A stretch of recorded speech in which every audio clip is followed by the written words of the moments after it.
Bueno, hermanos, como ya hemos visto, este es ya el capítulo 15 de la primera carta a los Corintios, sumamente importante en el tema que nos encontramos.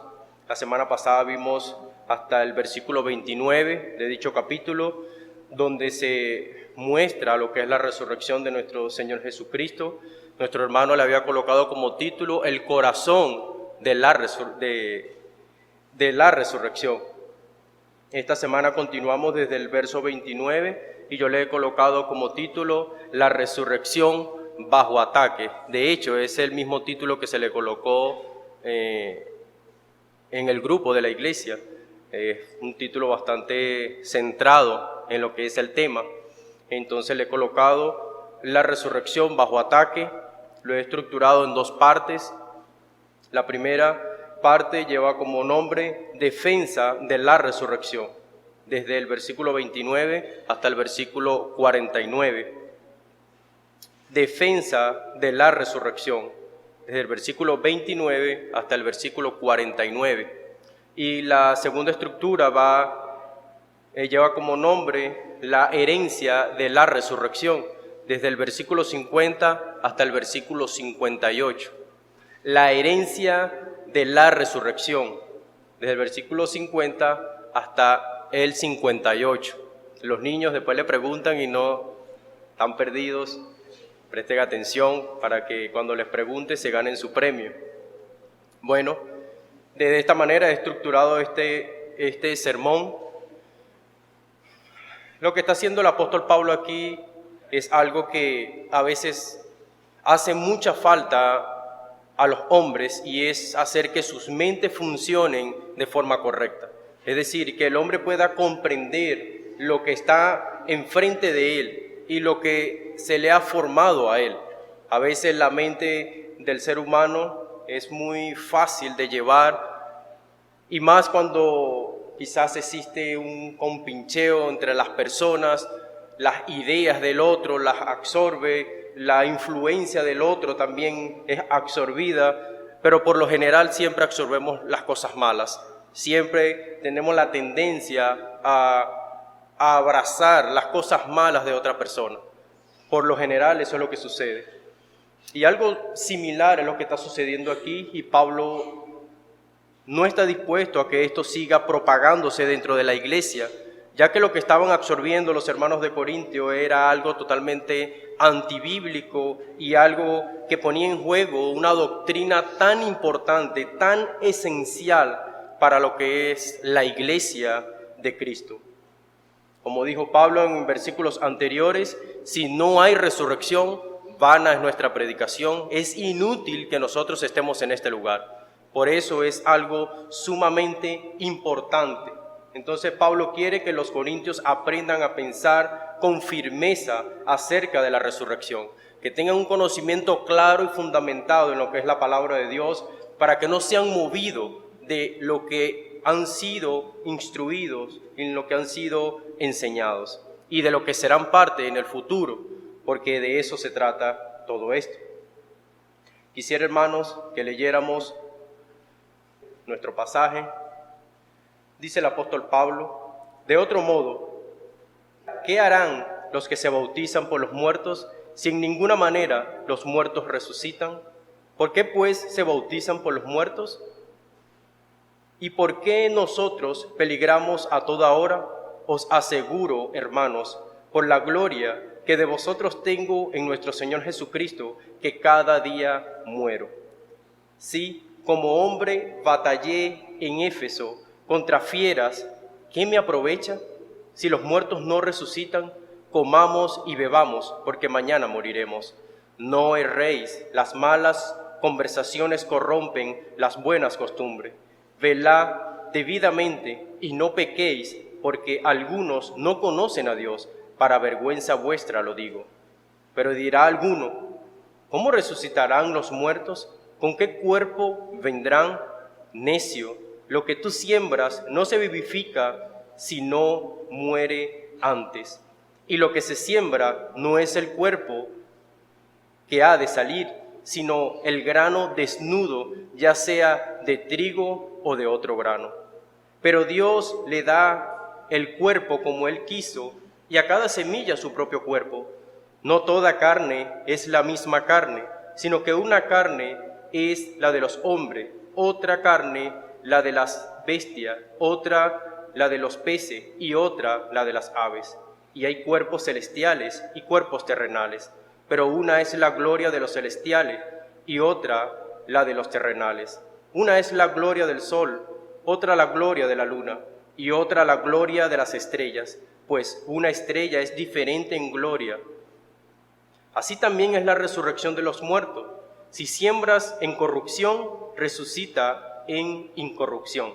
Si siembras en deshonra, resucitará en gloria. Si siembras en debilidad, resucitará en poder. Si siembras cuerpo animal, resucitará cuerpo espiritual.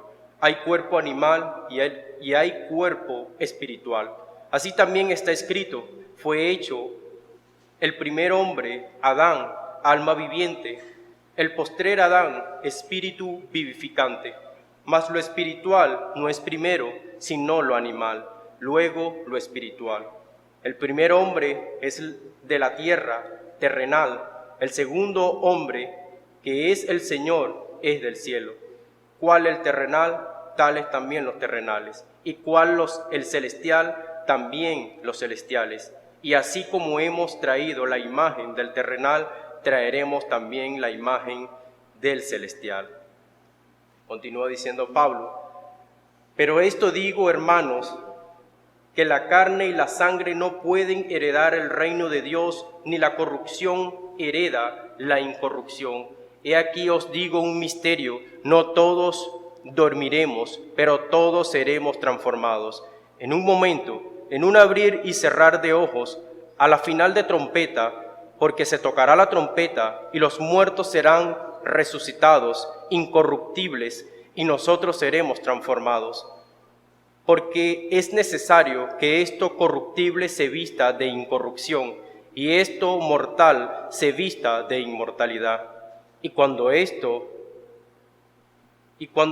corruptible se haya vestido de incorrupción y esto mortal se haya vestido de inmortalidad, entonces se cumplirá la palabra que está escrita. Sórbida es la muerte en victoria. ¿Dónde está, oh muerte, tu aguijón?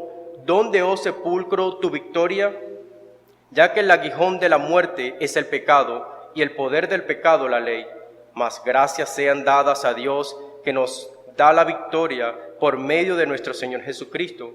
Así que, hermanos míos, amados, estad firmes y constantes, creciendo en la obra del Señor siempre, sabiendo que vuestro trabajo en el Señor no es en vano.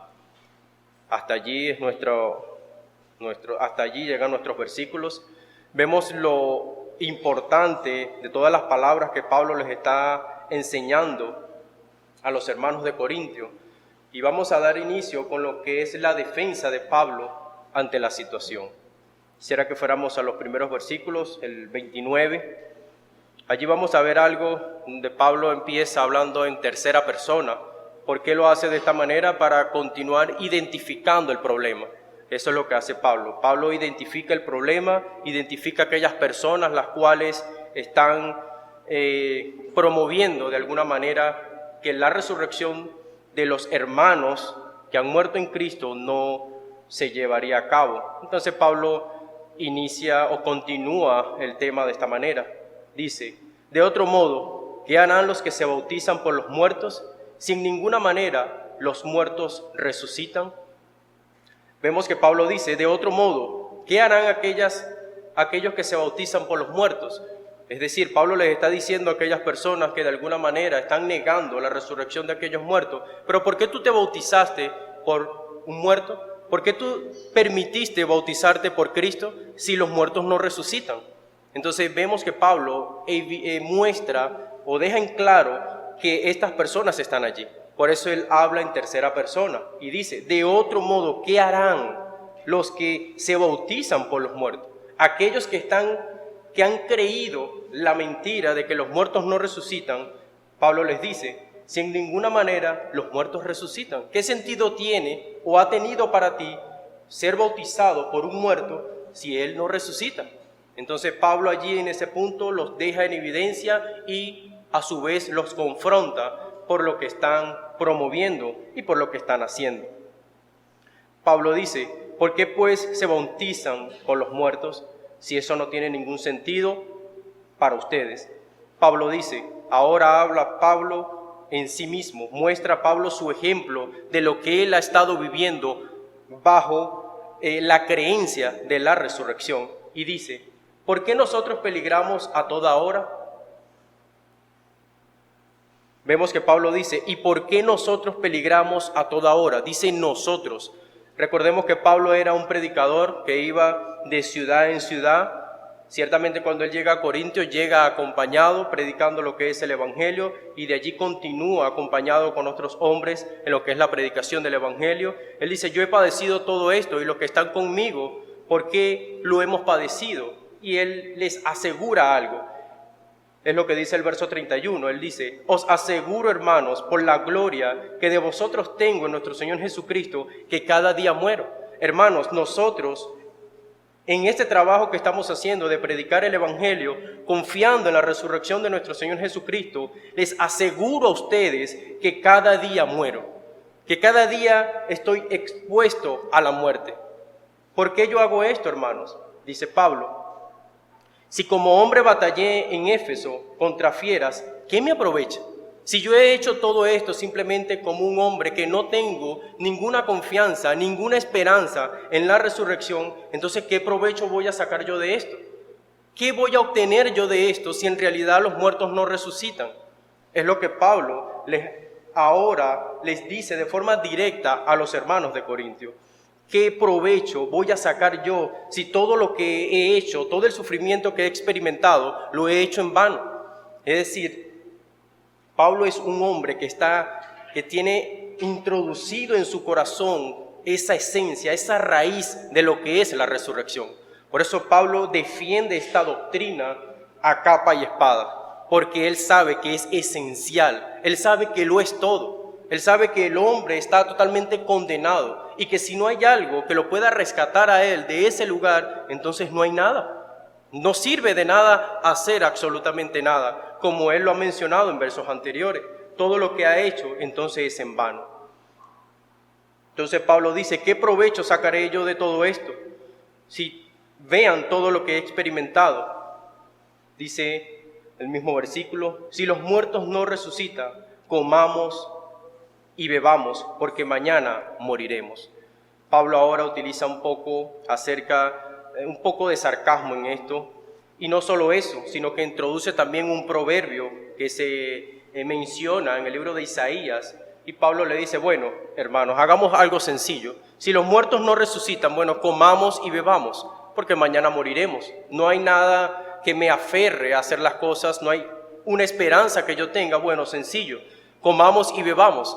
Esto lo había hecho el pueblo de Israel en el tiempo de Isaías, cuando estaba siendo sitiado por sus enemigos. El pueblo no busca el favor de Dios. El pueblo simplemente se prepara para pelear contra sus enemigos. ¿Por qué el pueblo se prepara para pelear contra sus enemigos y no busca el favor de Dios? En años anteriores, Dios mismo le ha prometido al pueblo de Israel que nadie los tocará, que nadie les hará daño. Pero es allí del orgullo del hombre que se aferra a esa promesa de Dios y se olvida de ese Dios. Es irónico esto. Dios te da una promesa, muy bien, te aferras a ella, está bien, pero no te olvides de Él, porque Él es el cumplimiento de dicha promesa. Entonces el pueblo de Israel en ese momento simplemente menosprecia la grandeza de Dios, el poder de Dios, y dice, nosotros estamos listos para enfrentar a nuestros enemigos. No necesitamos de Dios. Y Pablo por eso sustrae este proverbio y lo trae a los corintios, porque estaban haciendo lo mismo. Su corazón estaba duro y se creían que no necesitaban de Cristo, básicamente, que es lo que dicen los versículos siguientes.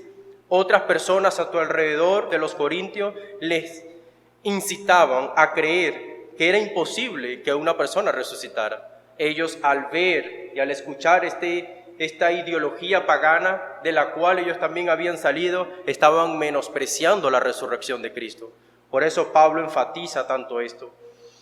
que les continúa diciendo Pablo a ellos: no erréis, las malas conversaciones corrompen las buenas costumbres. Velad debidamente y no pequéis, porque algunos no conocen a Dios. Para vergüenza vuestra lo digo.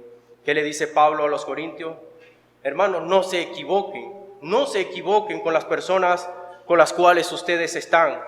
Estas personas están corrompiendo esta gran doctrina. La esencia de todo, estas personas la están corrompiendo. No se dejen persuadir por ellos, no se equivoquen, no dejen que su mentalidad sea cambiada, sea transformada por estas personas. Es lo que Pablo les está diciendo a los corintios.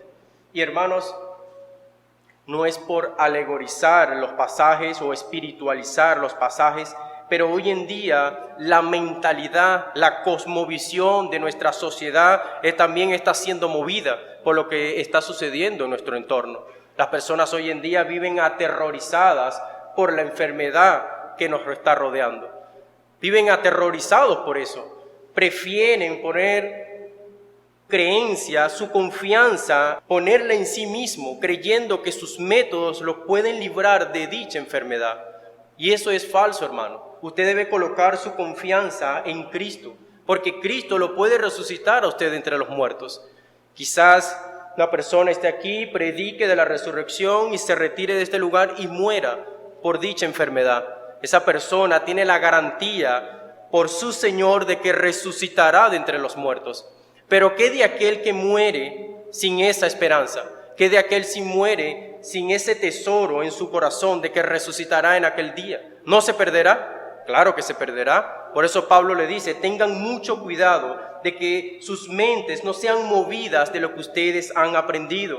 Él dice: no erréis, las malas conversaciones corrompen las buenas costumbres. A ustedes se les ha enseñado, se les ha instruido acerca de la resurrección. Se les ha hablado acerca de eso, pero estas personas se estaban dejando mover por la filosofía que en esos días estaba predominando mucho.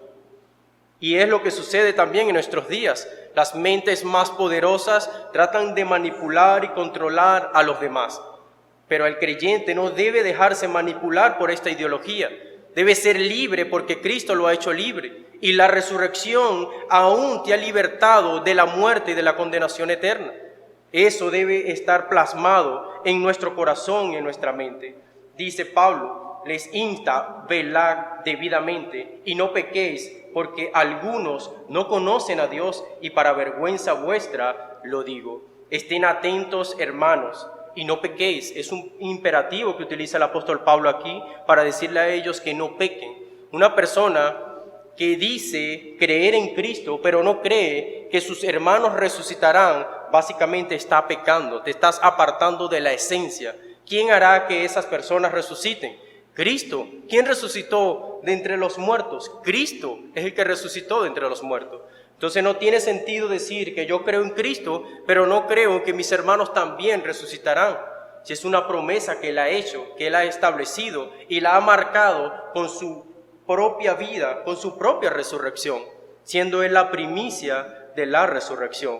Entonces Pablo les dice que no pequen, porque algunas personas, las cuales no conocen a Dios, los están doctrinando, básicamente, porque se dejan mover de lo que ya sabe. Y Pablo le dice: para vergüenza vuestra lo digo. Estas personas que no conocen acerca de Dios, que no conocen acerca de la resurrección, ahora los enseñan a ustedes cómo es que Dios va a hacer las cosas. Y es lo delicado de nuestro tiempo.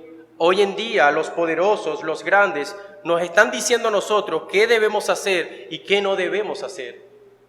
El día sábado que veníamos de la academia, llega una persona en la puerta del metro sin tapaboca y sin nada y empieza a hablar una cantidad de cosas.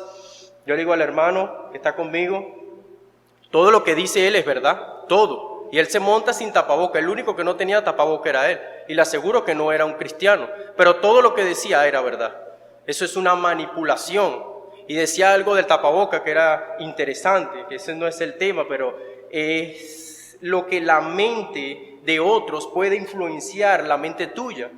Él dice: ese tapaboca representa que eres un esclavo. Eso es lo que representa ese tapaboca, porque los nazis al principio hicieron eso. Identificaban a todos con un tapaboca para evidenciar de que eran unos esclavos. Entonces es terrible lo que hoy en día nosotros vivimos y como creyentes no podemos errar, no nos podemos equivocar en la doctrina que ya hemos aprendido. Si hemos aprendido que resucitaremos de entre los muertos, entonces nada nos puede detener. Debemos ir en contra de todo lo que se oponga a lo que nosotros hemos aprendido. ¿Por qué? Porque el que me ha prometido a mí esto, el que me ha enseñado a mí esto, resucitó de entre los muertos, se levantó de entre los muertos. Él tiene el poder, tiene la autoridad para hacerlo. Entonces, ¿en quién voy a creer yo? ¿En una idea que surgió en estos días? ¿O voy a creer en esto tan real y que ha partido la historia en dos?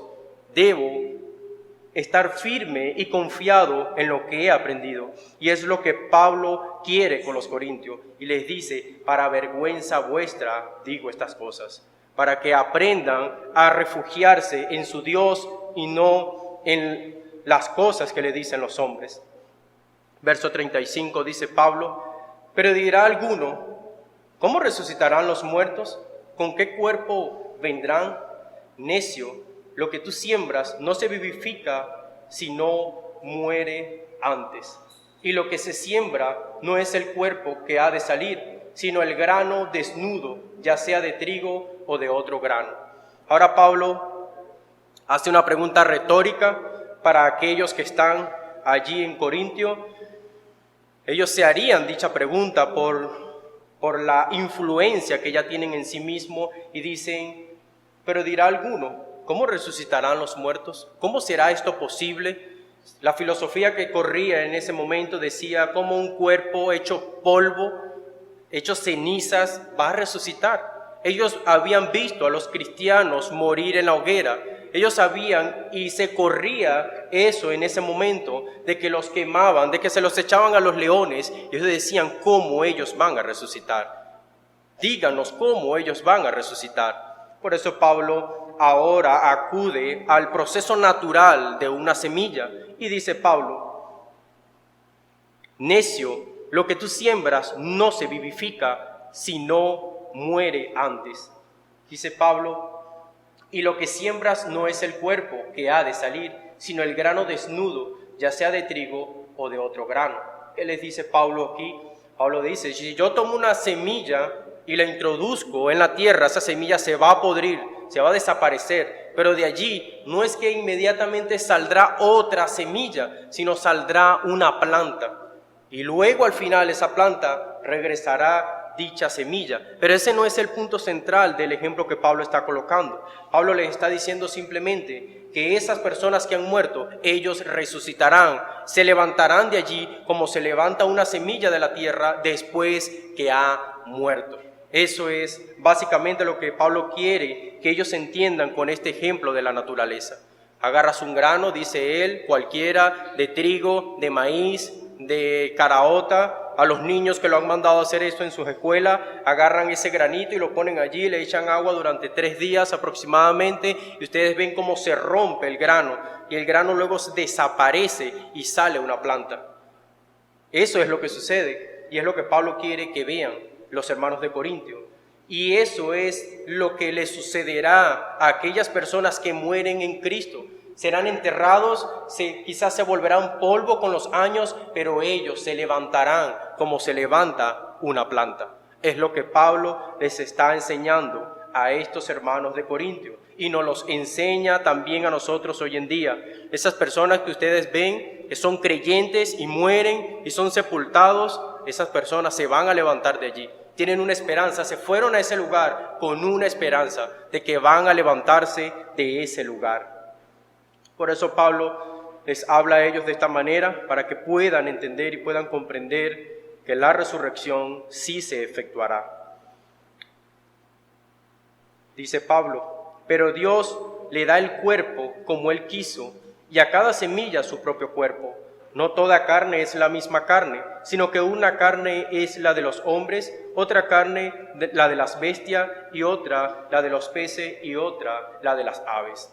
Luego Pablo continúa con la idea de lo que es el cuerpo, ese renacer, Y Pablo ahora les coloca o le añade algo más a esto y dice, pero Dios da el cuerpo como Él quiso a cada uno, a cada semilla. Es decir, cada cosa que se siembra allí sale con un cuerpo diferente. ¿Por qué? Porque Dios lo ha hecho de esa manera. Él enfoca todo a Dios. Un agricultor siembra una semilla y Él no hace que crezca. Él no le va a dar la forma que Él quiere darle a esa semilla. Es Dios que le va a dar la forma. Un agricultor no siembra una mata de maíz y le dice, yo quiero 4 mazorcas. No puede hacer eso. Eso va a germinar o va a producir según lo que Dios quiera. Es lo que Pablo les muestra a ellos. Él dice, cada uno tendrá su propio cuerpo. Luego introduce Pablo y dice que no toda carne es la misma. Cada carne, sino que una carne es la de los hombres, otra la de las bestias. Allí Pablo invierte el orden de la creación y pone al hombre en primer lugar y dice que cada carne, es decir, Dios le ha dado una carne al hombre, una carne a los animales, una carne a los peces y una carne a las aves, manteniendo en cuenta el centro de lo que es el cuerpo como tal. Es decir, Dios es el que ha formado en cada ser vivo ese cuerpo. No ha sido el mismo que ha tenido esa facultad, sino que Dios ha hecho esta gran obra sobre todos estos animales y aún incluyendo al hombre. Ahora Pablo se mete un poco con los filósofos de su época. Pablo utiliza ahora el cosmos para refutarlos a ellos y meterse un poco con ellos, y dice Pablo, hay cuerpos celestiales y cuerpos terrenales. Pero una es la gloria de los celestiales y otra la de los terrenales. Una es la gloria del sol, otra la gloria de la luna y otra la gloria de las estrellas, pues una estrella es diferente en gloria a otra. Cuando Pablo utiliza el término de cuerpo para referirse al sol, a la luna, a las estrellas, era algo que era dominado por los filósofos y por las personas de esa época, porque ellos sabían que un cuerpo era una masa que estaba allí y eso representaba un cuerpo. Entonces Pablo trae este ejemplo, se los coloca enfrente, todo apuntando a lo que era la resurrección o la transformación de dichos cuerpos. Pero él hace una diferencia entre los cuerpos de la tierra, los que tienen carne, y otra, los cuerpos celestiales. Él dice que la gloria del sol es diferente a la gloria de la luna, y la gloria de las estrellas es diferente, marcando la diferencia que también hay en cada ser creado. Cada ser creado es así porque Dios lo ha formado de esa manera. Dios es el que se ha encargado de que esto sea así, pero también marca Pablo lo que es la diferencia de aquellos que resucitarán en aquel día. Él dice, una gloria es la del sol, otra la de la luna, otra la de las estrellas, pero una estrella es diferente en gloria que la otra. Una estrella puede ser mucho más grande que otra y una puede ser muy pequeña.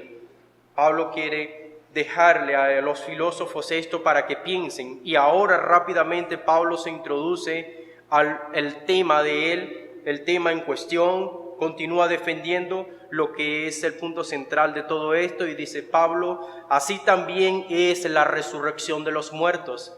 Se siembra en corrupción, resucitará en incorrupción. Se siembra en deshonra, resucitará en gloria. Se siembra en debilidad, resucitará en poder. Se siembra cuerpo animal, resucitará cuerpo espiritual. Hay un cuerpo animal y hay un cuerpo espiritual. Así también está escrito, fue hecho el primer hombre, Adán, alma viviente, el postrer Adán, espíritu vivificante. Pablo llega al punto donde empieza a ilustrar o a darle forma a las ilustraciones que ya ha colocado para que ellos puedan entender con más facilidad. Y él dice, así como les he colocado estas ilustraciones de la naturaleza, de cómo crece un grano, así como les he hablado del cosmos, de las estrellas, del sol, de la luna, que su gloria es diferente a una y a la otra, así mismo es la resurrección. Pablo se introduce donde él quiere y dice, así mismo es la resurrección. Hay 4 cosas que de alguna manera se ven en forma negativa que sucede con el cuerpo del ser humano, pero también salen 4 cosas positivas de ese proceso. Dice Pablo: se siembra en corrupción, resucitará en incorrupción. Se siembra en deshonra, resucitará en gloria. Se siembra en debilidad, resucitará en poder. Se siembra cuerpo animal, resucitará cuerpo espiritual. Y Pablo hace una mención aquí: hay cuerpo animal y hay cuerpo espiritual. Así también está escrito: fue hecho el primer hombre, Adán, alma viviente, y el postrer Adán, de espíritu vivificante. Cuando Pablo en el verso 44 habla de que está ese cuerpo animal y está ese cuerpo espiritual, es para ir llegando al punto de lo que es el principio de la creación del hombre. Y allí Pablo hace un contraste entre el primer hombre, que fue Adán, y el segundo hombre, como él lo menciona, que es el Señor, como él lo menciona. Pero es bastante interesante porque él dice que Adán es un alma viviente, pero el segundo o el postrer Adán es espíritu vivificante. Vemos cómo el hombre no posee actualmente lo que es la gloria que posee nuestro Señor. Es allí donde él dice: hay cuerpo terrenal y cuerpo espiritual. Ese celestial que descendió es totalmente diferente a todos los demás hombres. ¿Por qué? Porque él dice: es espíritu vivificante. Él da vida. Es lo que quiere decir vivificante. Él vivifica, él forma, él levanta. Es lo que Pablo les está mostrando a ellos. Ese primer hombre que se creó era un alma viviente, era un hombre igual quizás en lo que es su respiración, en lo que es su ser, a un ave, a una bestia, ¿me entiende? Eso es simplemente lo que fue ese hombre después de la caída. Antes de la caída, el hombre podía estar allí junto a su Dios, pero luego de la caída fue normal, común y corriente como todos los demás. Pero luego aparece el postrer Adán para dar vida, para traer vida a ese hombre que está allí.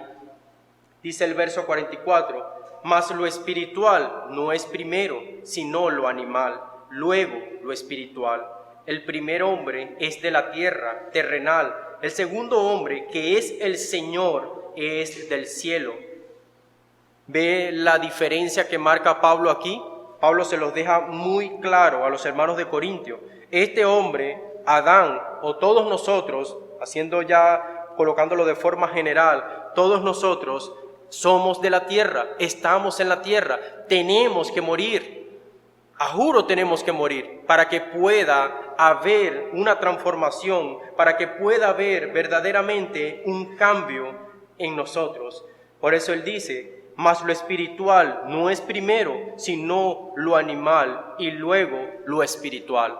Ese hombre terrenal que está aquí, que está cautivo bajo el pecado, debe morir si quiere ser transformado con ese cuerpo celestial que trae nuestro Señor. La cuestión es que todos van a morir, pero no todos serán transformados. No todos tendrán la oportunidad de obtener el cuerpo de nuestro Señor, de ese celestial que ha venido a este mundo. Y por eso se expone el Evangelio, por eso se predica la palabra de Dios, para que puedan conocer aquellos hombres y mujeres que no están bajo esta línea que Dios ha establecido, para que ellos puedan ser parte de esta transformación. Por eso se expone el Evangelio, por eso se dice y se menciona constantemente que el hombre necesita de Cristo. Esto marca la diferencia. Eres de aquí de la tierra, eres un mortal y te vas a quedar aquí en la tierra. Pero aquellos que han creído en nuestro Señor Jesucristo, ellos recibirán ese cuerpo celestial como Él lo ha prometido. Dice: ¿cuál el terrenal? Tales también los terrenales. ¿Y cuál el celestial? También los celestiales. Es allí donde Pablo deja eso bien establecido y bien claro. Y esto también moviendo lo que es la conciencia, moviendo lo que es la mente de los hermanos de Corintio. Reaccionen, vean lo que está sucediendo. Ustedes son terrenales, sí, pero no deben quedarse allí plasmados con los terrenales. Deben pensar en realidad que ustedes tienen algo por delante mucho más valioso que lo que hay aquí en lo terrenal. Dice, y así como hemos traído la imagen del terrenal, traeremos también la imagen del celestial. Esto sin duda alguna tuvo que haber impactado a aquellas personas en aquel momento cuando Pablo dice esto. Es algo tan real, tan genuino, y dice, como hemos traído, como hemos sido hombres, hemos tenido este cuerpo en esta tierra, también traeremos esa imagen del celestial, traeremos esa gloria del celestial. No porque seamos especiales o algo por el estilo, sino porque Cristo ha prometido esto al hombre que lo sigue, al hombre que confía en Él. Cristo le ha prometido que traerá ese cuerpo celestial, que traerá esa gloria en sí. Así como ha vivido en esta tierra, así como ha caminado en este mundo, así Cristo. Es decir, vete en un espejo como tú eres actualmente. En aquel día podrás traer el cuerpo celestial, así como el de nuestro Señor Jesucristo. ¿Por qué? Porque Él lo ha prometido. Hasta este punto Pablo argumenta y defiende la doctrina de la resurrección con la finalidad de que nuestros hermanos de Corintio comprendan lo que está sucediendo a su alrededor, para que no se dejen persuadir por las personas que los rodean.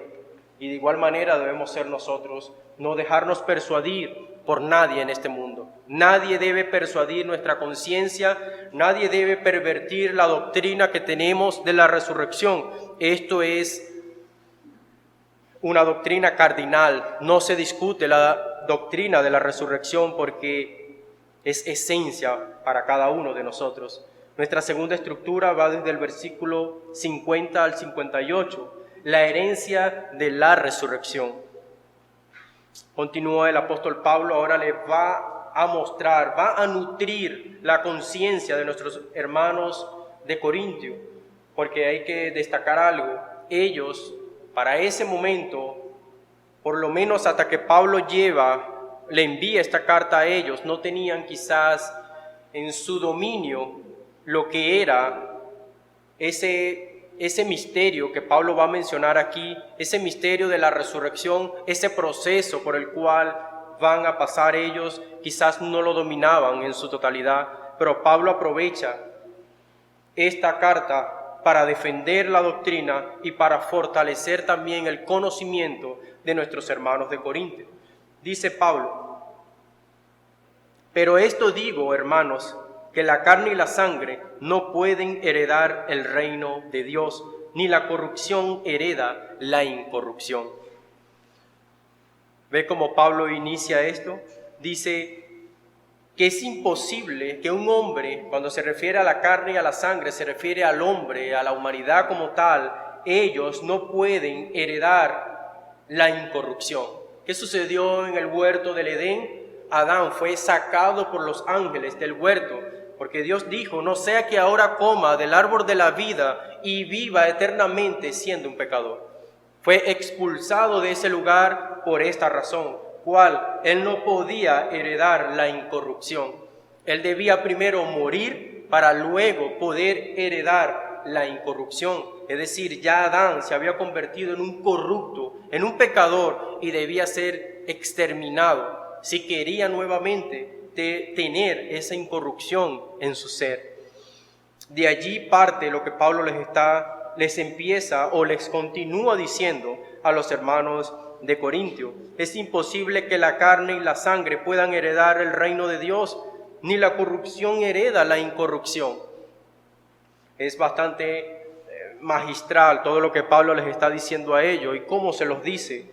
Quizás usa términos bastante sencillos, pero también hay grandes verdades en todo esto. Dice el versículo 51, he aquí os digo un misterio, no todos dormiremos, pero todos seremos transformados. En un momento, en un abrir y cerrar de ojos, a la final de trompeta, porque se tocará la trompeta y los muertos serán resucitados incorruptibles y nosotros seremos transformados. Porque es necesario que esto corruptible se vista de incorrupción y esto mortal se vista de inmortalidad. Es impresionante lo que Pablo les va a mostrar a los hermanos de Corintio. Por eso él mismo dice, les voy a decir un misterio. No todos dormiremos, no todos vamos a morir. Pero ¿cómo es esto que no todos vamos a morir? En el momento de la resurrección de todos los creyentes, habrán creyentes vivos. Pablo anhelaba y esperaba ese momento estando vivo. Pablo esperaba que sucediera ese momento en su vida, estando él allí. Por eso él se introduce en esto y dice, pero todos seremos transformados, pero también dice que no todos dormiremos. Es decir, él se involucra en las dos cosas. Si estoy muerto, seré resucitado. Si estoy vivo, seré transformado. Es lo que Pablo les está mostrando a ellos. Dice, en un momento, esto sucederá en un parpadear de ojos, esto será algo sumamente rápido, será un evento extraordinario, un evento sumamente sobrenatural que sucederá, algo que transformará a aquellos hombres corruptos en hombres incorruptos, en hombres libres de todo pecado, libres de toda maldad. Si esto, hermanos, este evento o esta promesa que está plasmada en las Escrituras no motiva al creyente a seguir adelante, no motiva al creyente a seguir batallando estas pequeñas batallas que tenemos a diario, entonces no somos dignos del reino de Dios. Nosotros debemos correr, no importa que muramos en esta tierra, porque Pablo dice que aunque estemos muertos, seremos levantados. Y si estamos vivos en batalla, seremos transformados. Pero ¿qué es lo que hace que el hombre, de alguna manera, esté en esta controversia de lo que es la corrupción o la incorrupción? Es el pecado que mora entre nosotros. Ese pecado que está dentro de nosotros es lo que nos hace vulnerable a todo esto. Por eso, la necesidad, dice Pablo, de que esto corruptible se vista de inmortalidad, se vista de esa grandeza de Dios. ¿Por qué, hermanos? Porque esto separa a todo hombre de la santidad y de la perfección de Dios. Por eso Pablo dice en el verso 53, porque es necesario que esto corruptible se vista de incorrupción y esto mortal se vista de inmortalidad. Esa muerte que nos absorbe, que nos mantiene separados de la gloria de Dios, esto debe ser quitado de la vida del hombre. Esto debe ser eliminado de la vida del hombre. Quizás nosotros podemos pensar, pero ¿cómo nosotros podemos hacer esto? ¿Cómo nosotros podemos llegar a cambiar nuestra condición de una tan despreciable a una tan aceptable?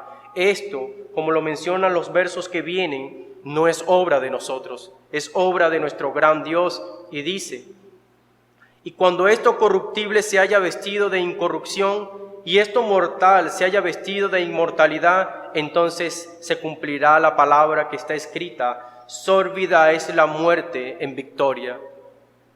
¿Dónde está, oh muerte, tu aguijón? ¿Dónde, oh sepulcro, tu victoria? Ya que el aguijón de la carne, el aguijón de la muerte es el pecado y el poder del pecado es la ley. Vemos lo que Pablo está mostrando aquí. Dice que cuando esto corruptible se haya vestido de inmortalidad, cuando nuestros cuerpos sean transformados por el poder de nuestro gran Dios, en ese momento la muerte será eliminada, la muerte será destruida, desaparecerá la muerte delante de nuestras vidas. Esto, si no explota nuestras vidas en gozo, en fortaleza para seguir adelante, entonces nada lo hará en este mundo. Nada hará que nuestras vidas caminen acorde a la palabra de Dios. Si este hecho, hermanos, no nos motiva a nosotros a hacer las cosas de forma correcta, entonces nada lo hará. Todos estamos condenados al infierno porque somos pecadores. La muerte tiene suficiente argumento para llevarnos al infierno.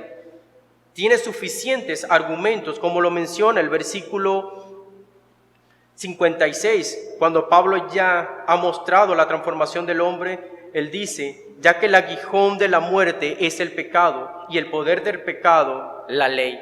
Es decir, Pablo les continúa mostrando que la muerte tiene un aguijón, la muerte tiene una espada, básicamente. ¿Para qué? Para atravesar nuestras vidas. ¿Y cuál es? Es el pecado que está en nosotros. Es decir, nosotros somos el blanco de ese aguijón.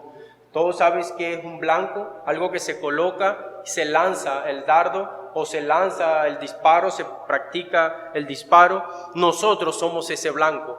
¿El blanco de quién? De la muerte. Ella viene por todos nosotros porque somos pecadores. ¿Y quién le ha mostrado a la muerte eso? La ley. La ley revela quiénes somos nosotros. Por eso la ley es ineficaz para salvar nuestras vidas, porque la ley va a mostrar el pecado que está dentro de nuestros corazones y eso va a impulsar a toda velocidad a la muerte, a traspasar tu vida y a llevarla al infierno. Por eso la transformación de nuestras vidas es algo extraordinario, porque en ese día esa muerte no podrá hacernos daño, no podrá hacernos absolutamente nada. Esto debe desbordar nuestro corazón de alegría, debe formar un carácter en nosotros, que en aquel día tenemos una esperanza de que la muerte no nos sujetará. La muerte no pudo sujetar a nuestro Señor Jesucristo. La muerte logró tocar su vida, llevárselo, pero no lo pudo retener. Cuando la ley se abre ante él, no hay nada que lo culpe, no hay nada que le diga, por este pecado no te vas de este lugar. Nada. La ley allí se hizo inútil para condenarlo a él. Y él se levanta de entre los muertos con poder, con gloria, con grandeza. Y esa promesa nos las ha dado a cada uno de nosotros. ¿Cómo estamos nosotros hoy en día? Atemorizados por la pandemia, atemorizados por lo que sucede a nuestro alrededor. Esto debe ser un motor, un propulsor de la vida del creyente, no solo en el tiempo de Pablo, sino también en nuestros días, a defender la doctrina con nuestras vidas, con nuestros hechos, mostrar ante el mundo de que tenemos un Cristo que se ha levantado de entre los muertos y nos promete también a nosotros levantarnos de ese lugar, de donde nadie se puede levantar, hermanos, de donde nadie se puede levantar, niños. Nadie se puede levantar de la muerte, nadie. Por sí mismo no puede, porque la muerte tiene un aguijón en tu contra, tiene algo en contra tuyo y te va a destruir. Hasta ahora nadie ha podido. Por eso Pablo dice, ahora en forma de una alabanza, ¿dónde está, oh muerte, tu aguijón? ¿Dónde, oh sepulcro, tu victoria? ¿Dónde está tu fortaleza contra nuestras vidas? Eso ha sido destruido, eso ha sido eliminado. Ahora somos libres del pecado. Es allí la consumación completa de ese plan de redención de nuestro amado Dios para lo que es estos seres que somos nosotros que lo llevamos a la cruz. Allí se cierra esa parte del plan de salvación de nuestro Dios. Allí cierra porque ha eliminado de una vez por todas el aguijón de la muerte. Versículo 57, Pablo da gracias a nuestro Dios por lo que ha hecho nuestro Señor Jesucristo. Mas gracias sean dadas, ve cómo muestra primeramente al Padre, dadas a Dios que nos da la victoria por medio de nuestro Señor Jesucristo. Allí nuevamente se ve la obra de salvación que no trabaja simplemente nuestro Señor Jesucristo, sino que está involucrado también el Padre y está involucrado. Quizás no lo muestra de una forma clara el versículo, pero el Espíritu también está involucrado en todo esto, porque Él es el agente para traernos a nosotros esta verdad. Entonces, Él también está involucrado allí y dice Pablo, mas gracias sean dadas a Dios que nos da la victoria por medio de nuestro Señor Jesucristo. Allí es donde está nuestra mayor fortaleza. Si creemos nosotros en la resurrección de nuestro Señor Jesucristo, debemos creer que nuestro hermano que está a nuestro lado quizás muera mañana de COVID o en 5 días de COVID, Él va a resucitar como resucitó nuestro Señor Jesucristo. Eso era lo que Pablo quería, que los hermanos de Corinto estuvieran claros, que no se dejaran persuadir por la corriente de pensamiento que estaba a su alrededor. Pablo no quería que esto sucediera. Y hoy en día, esta palabra es también de la misma forma para nosotros. No nos dejemos persuadir por las personas que tenemos a nuestro lado, por la cosmovisión que está en nuestro mundo. No nos dejemos persuadir. Tenemos que permanecer fieles a la resurrección, a esta grandiosa doctrina. Cierra el versículo 58, dice Pablo: así que, hermanos míos amados, estad firmes y constantes, creciendo en la obra del Señor siempre, sabiendo que vuestro trabajo en el Señor no es en vano. El sacrificio que usted hace para estar en este lugar no es en vano. Lo que usted hace para venir y estar aquí con sus hermanos no es en vano. Quizás alguno dirá: hermano, te está saliendo del contexto.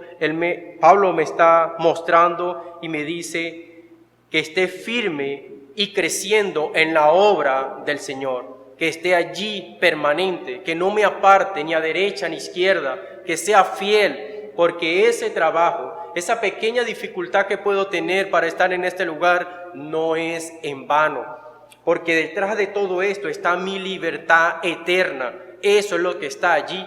A veces tenemos en nuestra mente una fecha específica, quizás el aniversario de nuestros matrimonios, quizás el día que nacimos, eso motiva nuestras vidas a quizás preparar una comida. Eso nos trae gozo, eso nos trae alegría, esa fecha. Y estamos siempre pensando en esa fecha. Pablo quiere que nosotros pensemos en la resurrección y que mantengamos nuestras vidas alegres en este mundo y que mostremos la gracia y la misericordia de Dios a todos los hombres, para que ellos sean parte de ese gran amor de Dios, de esa libertad eterna que Dios ha traído a los hombres perdidos. Los hombres están perdidos, los hombres son el blanco de la muerte. Por eso día tras día mueren cantidades de personas, porque son el blanco de la muerte, y eso no va a cesar. Hay un proverbio que dice: el Hades nunca dice basta, nunca dice basta, nunca dice ya estoy lleno. Todos los que pueda absorber, los absorberá. Y de allí no se puede salir. De allí es una cárcel eterna que tiene el hombre. Perdido sin Cristo, sufriendo eternamente y para siempre. Por eso Pablo le dice: vuestro trabajo en el Señor no es en vano. Su trabajo tendrá un gran fruto eterno de ustedes, que disfrutarán de eso. Si esto no motiva la vida del creyente, nada lo hará, nada motivará mi vida, nada, no hay buen consejo, no hay nada en este mundo que te motive a ser fiel a tu iglesia, a ser fiel a la obra de Cristo. Nada lo hará, hermanos. Si esto no me motiva, si esto no sostiene mi vida, nada lo va a hacer. Hermanos, quisiera que viéramos 4 resoluciones que he sacado de este sermón para recordar. La primera de ellas es: debemos aferrarnos a la doctrina de la resurrección. Debemos aferrarnos a la doctrina de la resurrección. La segunda, que las aflicciones del tiempo presente no nos lleven a dudar del poder de nuestro Dios. Quizás las enfermedades que estamos experimentando en nuestra época nos lleven a dudar, nos lleven a no confiar de una forma plena en nuestro Dios. Y eso no debe ser así. Debemos confiar plenamente en lo que Él hizo en la cruz y en lo que Él va a hacer más adelante con nosotros. Hombres corruptos, debemos ser transformados. La tercera, la resurrección de nuestro Señor Jesucristo debe motivar nuestras vidas para seguirlo en este tiempo sin temor alguno. La resurrección de nuestro Señor Jesucristo debe motivar nuestras vidas para seguirlo en este tiempo sin tener temor alguno. No tenga miedo de seguir a Cristo. En 20 años atrás no tuvo miedo de ir y votar por un hombre. Hoy en día no tenga miedo de seguir a Cristo. No le importe pandemia, no le importe nada, siga a Cristo, porque va a encontrar la eternidad para usted, una eternidad que tiene perdida. No lo olvide, no tenga temor de seguir a Cristo, sígalo, sígalo. Dice la última, coloca tu mira en aquel que venció. Coloca tu mirada en aquel que ya venció. Eso es lo que nosotros debemos hacer, al igual que Pablo quería con nuestros hermanos de Corintio, que colocaran la mirada en aquel que había vencido y no se dejaran persuadir por esos gnósticos y por todas estas personas que los estaban influenciando para que negaran la resurrección de sus hermanos.